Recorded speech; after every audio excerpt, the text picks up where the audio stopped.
Today's episode of Suspect Convictions is brought to you by RX Bars. To get a 25% discount on your first order, go to rxbar.com/suspect and enter the promo code SUSPECT at checkout.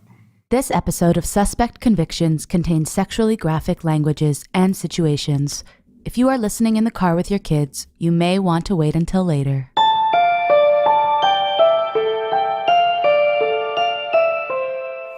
When you run into former students, around town, like here at the library or other places, if they come up and talk to you, what do they usually say? I've gotten kind of a mixed bag.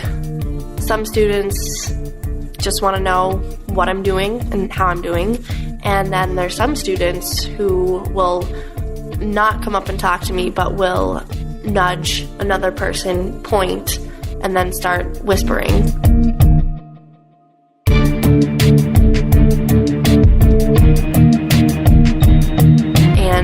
I've even had a couple students yell and curse at me from across the street.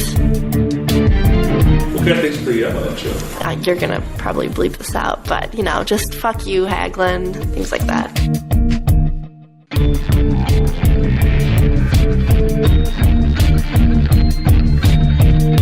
Don't get me wrong, there's definitely times when it gets at me, but when I step back and really think about it, I really don't see much of a difference between what she does and what an actress does. I mean, she puts on a face, she acts a certain way, so, she fulfills part of, a fantasy. There's a pretty solid line, and I trust her. This is Scott Reeder, founder of Suspect Convictions. One of the first stories I covered as a young reporter involved a teacher who had a sexual relationship with a 16-year-old student. I was absolutely disgusted as I sat through the hearings involving this teacher. I saw the teachers' unions defend the indefensible, and it forever altered how I viewed educators. Decades later, I won numerous journalism awards investigating teacher misconduct. One of the most common reasons tenured teachers lose their job is they have sexual relationships with a student. In our society, we have a rather schizophrenic view of those who teach. We idolize teachers in the movies. Who can forget Robin Williams in Dead Poets Society? Medicine, law, business, engineering, these are noble pursuits. Poetry, romance, love, these are what we stay alive for. Or Sidney Poitier in To Sir with Love. Those schoolgirl days of telling tales and biting nails are gone. But in my mind, I know they will still live on and on. Or Richard Dreyfuss in Mr. Holland's Opus. Glenn Holland found a way to make a difference. Mr. Russ, congratulations, you found the beat. And of all the lives he changed, the one that changed the most was his own. Mr. Holland, of all the teachers here, you're my favorite. On the other hand, we sexualize educators in song. I'm not the teacher.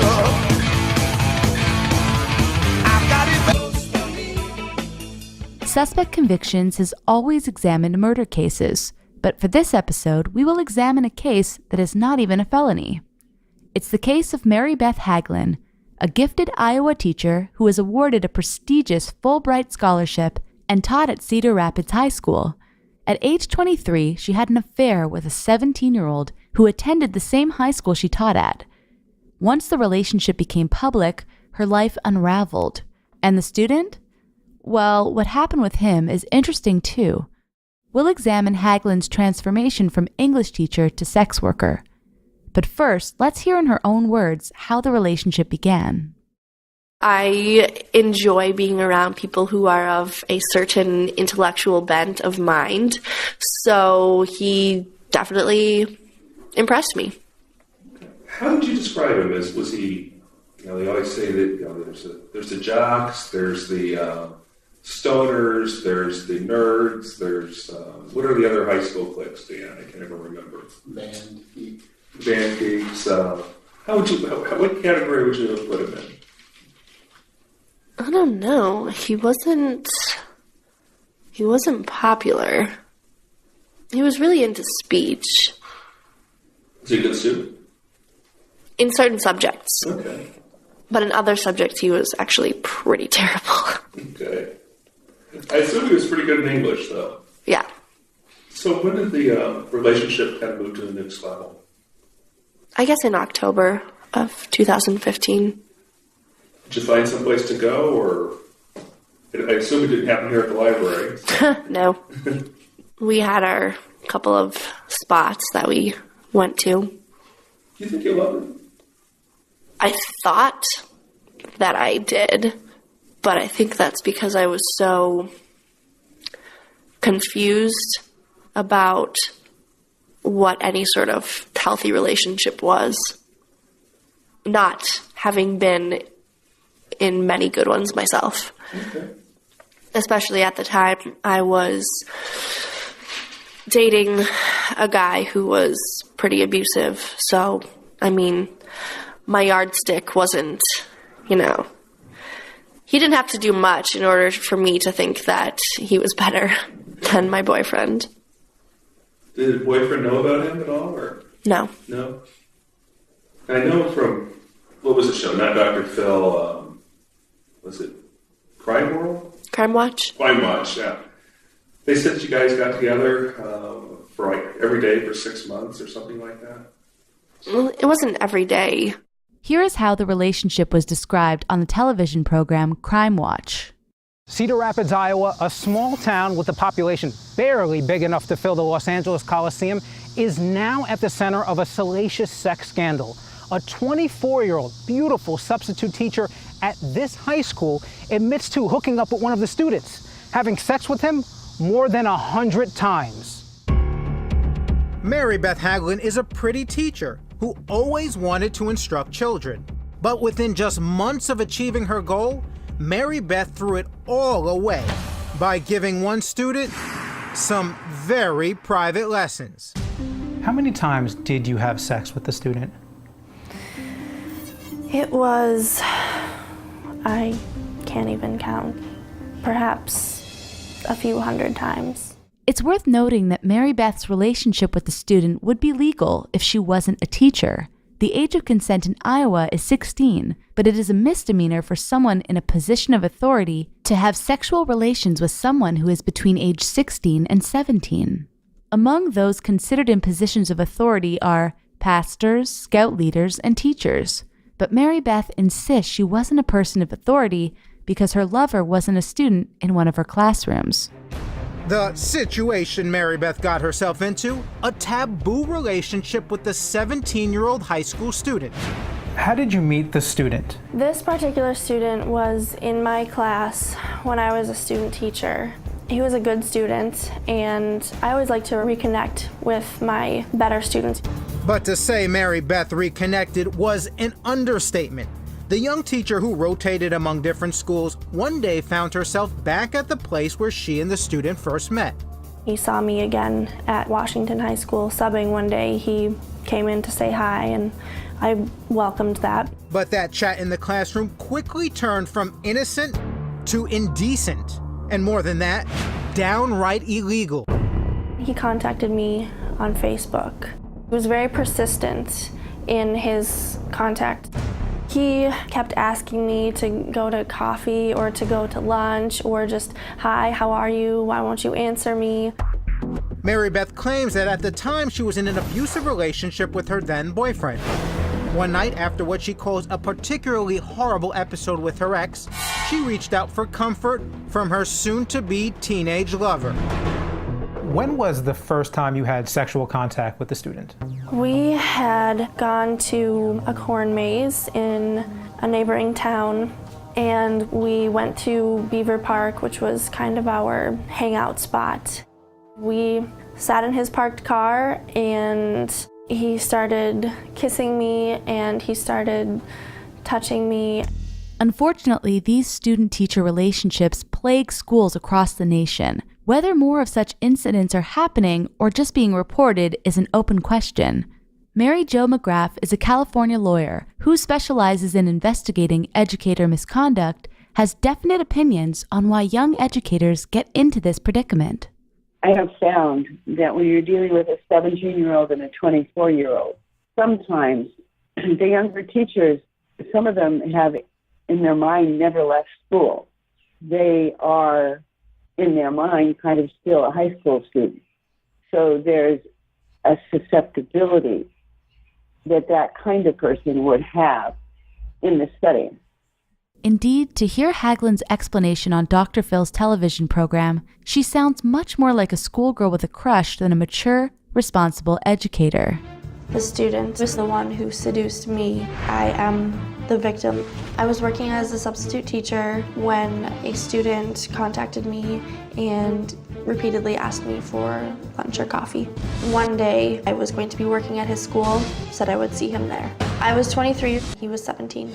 He came into the classroom that I was subbing for. After that, we started chatting more on Facebook and text. Trust me, it's not difficult to be a caring boyfriend, especially to someone as magnificent as you. I felt head over heels for him. We began a physical relationship. We had sex almost daily in his car, my car, his mom's house, and his dad's house. I did think that it was something I could keep secret. The student twisted my brain into accepting this relationship. He did so with such intelligence and such an elevated vocabulary that I was completely duped by the whole facade. The relationship came to the attention of the school administrators when Mary Beth texted naked photos of herself to the student, and he shared them with his friends. The student convinced me to send him sexy pictures, some nude. He shared them with his friends, who then shared them with their friends. Pretty soon, they were all over the internet. I did not think that he would share confidential material like that because in my mind, this was a real relationship. And in real relationships, people don't do that kind of thing to hurt each other. This is something that's fascinated me for a long time.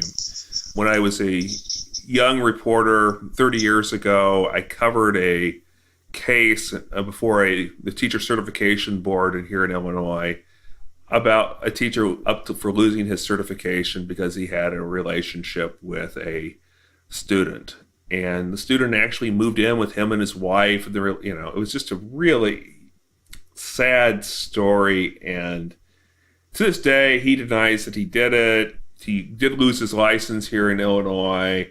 There were just a lot of things there that just were puzzling to me. But the most puzzling thing about all of these is, why do people do this?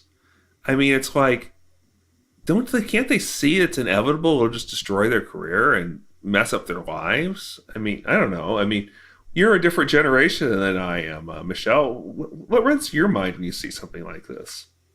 I just think to myself, like I think I mentioned to you earlier, just when is that point where, they cross that line and don't realize that, I mean, the second they cross the line, it's over. It's completely over for them because it's inevitable that it will never stay private.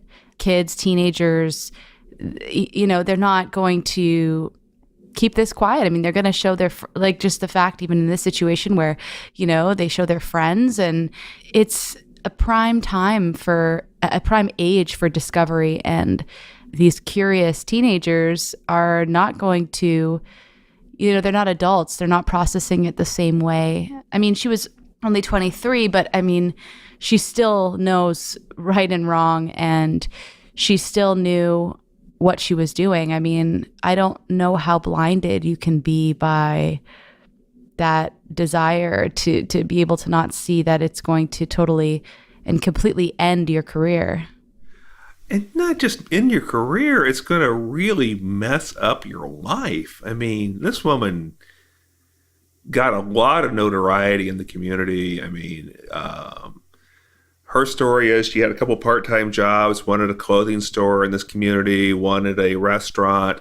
Both of those jobs disappeared as soon as all this became public, because, and she's talked about applying for jobs at gas stations and everywhere else, and just nobody wanted to have anything to do with her. Yeah, there's no way that you're going to come back from it. At that point, your whole life has changed completely. Like, no one is going to want to hire you, and you're always going to have that stamp on you. And it's just wild to me that that's not even factored in. I mean, I'm sure it is, but it's just something else is overpowering that. And I don't know, it's your life is essentially over in so many ways. Your life is ruined.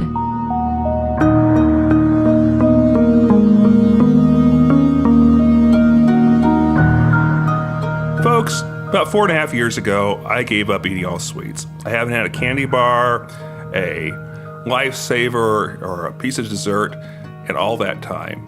And I feel so much healthier having done that. But you know what? RX Bars contacted me this week and asked me to review their product. And I'm thinking, I don't know if I can do that. I mean, is this going to be a healthy product or not? Is this going to fit in with my diet? And then I got them, and I read the ingredients. 3 egg whites, 2 dates, and 6 almonds. Does it get any healthier than that? I'm serious. Turns out, real food ingredients actually taste really good. You can taste the fruit and the spices, things like sea salt. They're just wonderful. Whether you like sweet or savory, chocolate, or fruit flavors, there's an RX bar for you. RX bars come in 11 delicious flavors and varieties. My personal favorite is chocolate with sea salt. It's absolutely awesome. I think it tastes better than a Hershey bar. RX bars are gluten-free, soy-free, dairy-free, and there's no added sugar, no artificial flavors, or colors, or preservatives, or fillers. There's egg whites for protein, dates to bind, nuts for texture.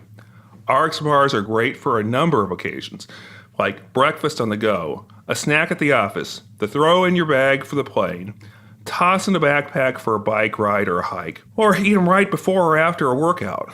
I'll tell you where I used it this past week. I had to go up to Wisconsin and Minnesota to work on some cases that I'm investigating for future episodes, and I just carried them along with me in the truck and munched on them on the way. They were just delicious, and it was so great not to have to stop and get something to snack on while I was on the road. I enjoyed them immensely. If you'd like to get an RX bar and get a 25% discount for your first order, visit rxbar.com/suspect and enter the promo code SUSPECT at checkout. One more time, for a 25% discount on your first order, go to rxbar.com/suspect and enter the promo code SUSPECT at checkout.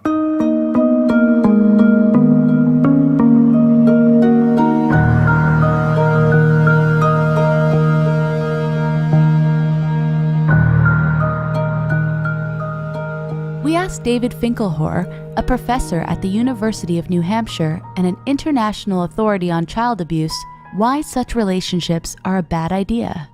I wouldn't say that in every single case the student is damaged in the sense of permanently scarred, or there's a tremendous diversity, but a lot of it depends on not just the relationship and how it ends and who finds out and what the consequences are and all those kinds of things, but it's extremely high risk, and there are a lot of young people who are damaged by it. I mean, even, in the classic case where, the classic sort of Mrs. Robinson case where you have like a 16-year-old boy who has a relationship with a 25-year-old teacher, and initially thinks, wow, this is really cool. I'm a stud, that she's attracted to me.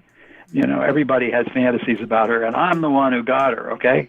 That may seem in the short term like, but you frequently see these kids reevaluating that experience pretty shortly thereafter. Not always, but I think sometimes they do, and come to realize, wow, that really messed with me. Now I don't know, for a variety of reasons, because those relationships rarely work out, because was she manipulating me or was it really good? Those kinds of things can really bother them. But I mean, oftentimes, things work out a lot worse. But I'm just saying, in the best case scenario, there's even substantial risk there. But even if you can imagine that there's a young person who isn't negatively affected. I mean, we have very good reasons why we have these restrictions and these limitations. After the affair became public, Mary Beth was arrested and eventually sentenced to 90 days in the county jail. She is appealing the sentence and has yet to find herself behind bars. The student sued the school district and received a $500,000 settlement. Through his attorney, he declined to be interviewed by Suspect Convictions. But the story doesn't end there. Mary Beth Haglin is pursuing a new career as an erotic dancer and pornographic actress. The porn movies capitalize on the notoriety she gained as a teacher. Today is sentencing day for Mary Beth. Here is the courthouse. There's like the police station or something, I don't know. Jail, I think it is. And I'm gonna go pick her up and give her a ride to her sentencing. And I think we're gonna fuck in the park where she fucked the student that she's getting sentenced for fucking today. So I'm gonna fuck her, I'm gonna get a blowjob, and I'm gonna come on her face is what I hope so. And then that way when she's in the courtroom, my cum's on her face. So I hope you guys like this video. And she became a stripper at a local gentleman's club. She said sometimes there are familiar faces in the audience. Have you had any former students show up at the club? Yes. What's that like? It's weird. And so I completely circumvent that little area where they're sitting, and I tell the bouncer, and they can't prevent them from being in there because they haven't done anything to warrant being kicked out. But I just say, keep an eye on them, and if you see them using their phones at all, take them out. Dr. Gail Dines is a British sociologist who specializes in studying the porn culture. She has definite opinions on what drew Mary Beth Haglin into the porn industry. She believes Haglin's notoriety in a town the size of Cedar Rapids left her with few other work alternatives. Because she was so stigmatized by the culture, she found herself in a place where they wouldn't judge her because they're all stigmatized in the sex industry. So in a way, I do understand the trauma. She was probably too had trauma from what happened. You know, she should never have gone near that 17-year-old boy. I mean, that was an absolute abuse. But she too probably was traumatized from the fallout from that as well. Mary Beth Haglin grew up in Alexandria, Minnesota, a town of 13,000, where her dad was an insurance agent and her mom was a homemaker. Her father was a Republican county chairman, and her family is active in a church, and Mary Beth's reputation growing up was straight-laced and scholarly. Jamie Anderson was Mary Beth's best friend while the two grew up in Alexandria, Minnesota.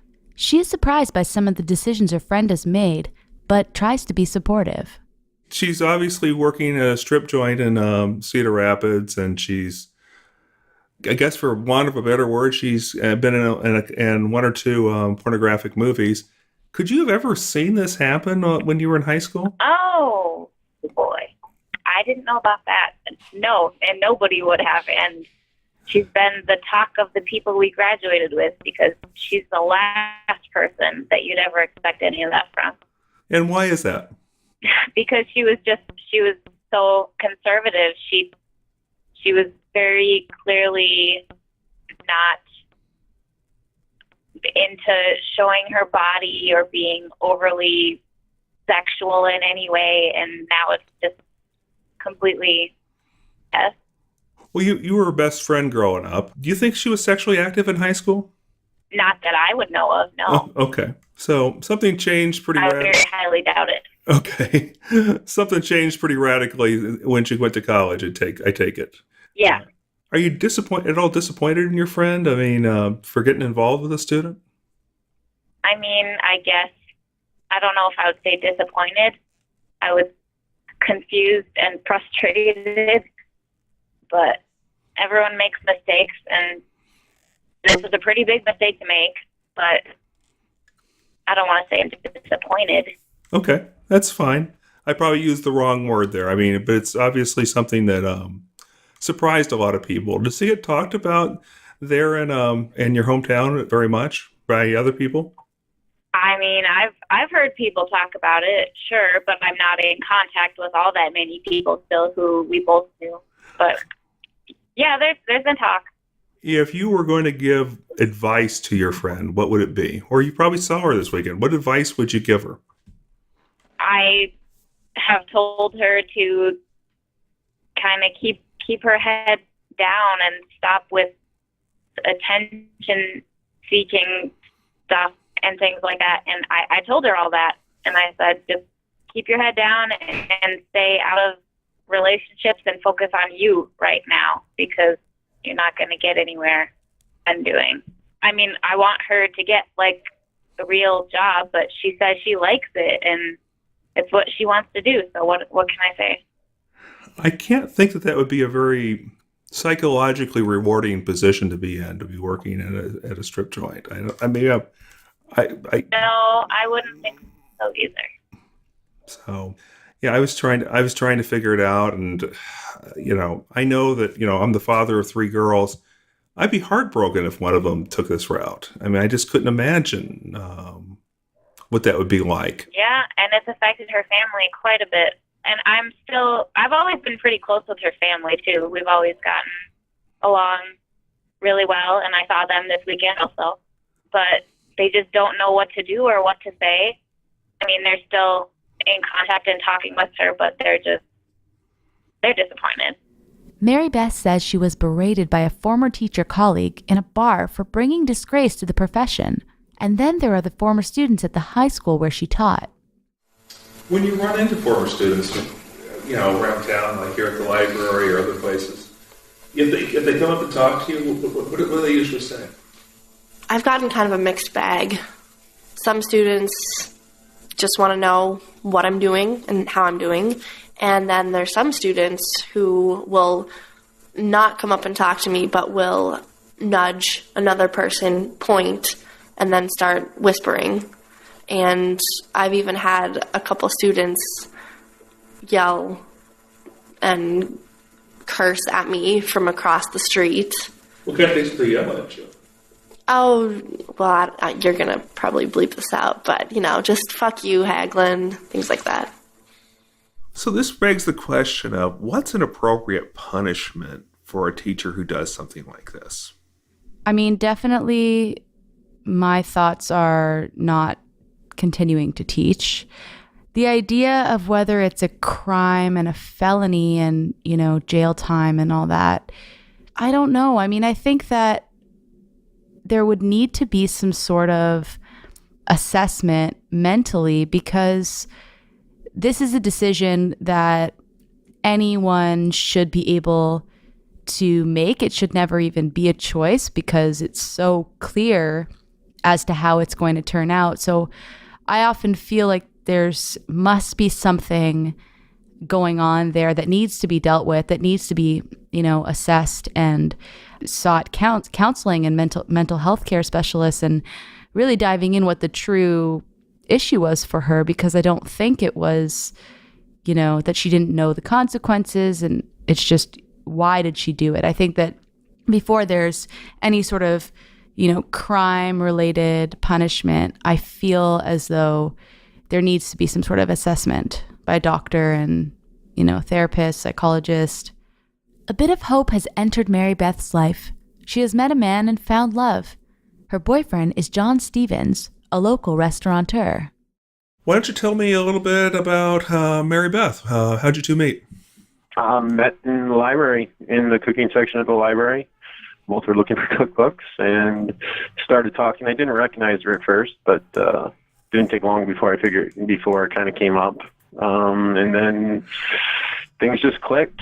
I was working I'm still waiting on a bar that's going to be opening below where I live, in the apartment building where I live, and thought she'd be a fantastic addition there. So we started there, and while the owners of the company didn't agree, they thought there'd be too much negative publicity tied to her. We kind of continued the relationship and hit it off, and here we are. Okay. Now, the story that Mary Beth had told me was a little bit different than that. She said you guys met at her workplace originally. Or maybe I misunderstood her. Okay. I guess that was something we were, for obvious reasons, kind of keeping to ourselves. But yeah, we did. We had originally met at our workplace. Okay. Yeah. I stopped in and we chatted. Then I thought it'd be I still thought she'd be a great addition from there. And then that led into us talking about that. And then we continued talking after it didn't work out with the owners of the business. Oh, I ask it the way I ask one of my best friends. He was a guy named Larry Lisco. He's actually a chef as well. He worked a lot of the top restaurants around the country. He was a chef at River Oaks Country Club in Houston. He was a chef at some really top venues around the country, and we were good friends for a long time. And his girlfriend for a long time was a stripper, and I go, "Doesn't that bother you, dude?" He said, "Not really." And I go, "It bothered the heck out of me, but so I'll ask you. I mean, does it bother you at all?" Don't get me wrong. There's definitely times when it gets at me, but when I step back and really think about it, I really don't see much of a difference between what she does and what an actress does. I mean, she puts on a face. She acts a certain way. So, she fulfills part of, a fantasy. There's a pretty solid line, and I trust her. And, in my industry, bartending and everything, I expect a lot of trust from her too, because, I flirt shamelessly because it makes more money in tips, and she does what she does. Mary Beth, who is now studying to be a paralegal, for her part is a bit more introspective. It wasn't one of my more shining moments, so it brings about a lot of self-judgment for me. And how do you judge yourself right now? Well, I think I was completely stupid. But on the other hand, I also think that it was a mistake. And I know that the things that people do are not what people are. People are beyond just their actions. There's a phrase that actually I like to use when thinking about this, and that is, my actions are mine, they are not me.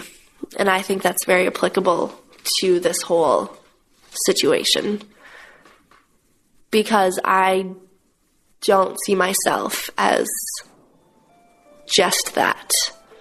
I'm more than the sum of just my actions, and certainly more than the sum of that one action.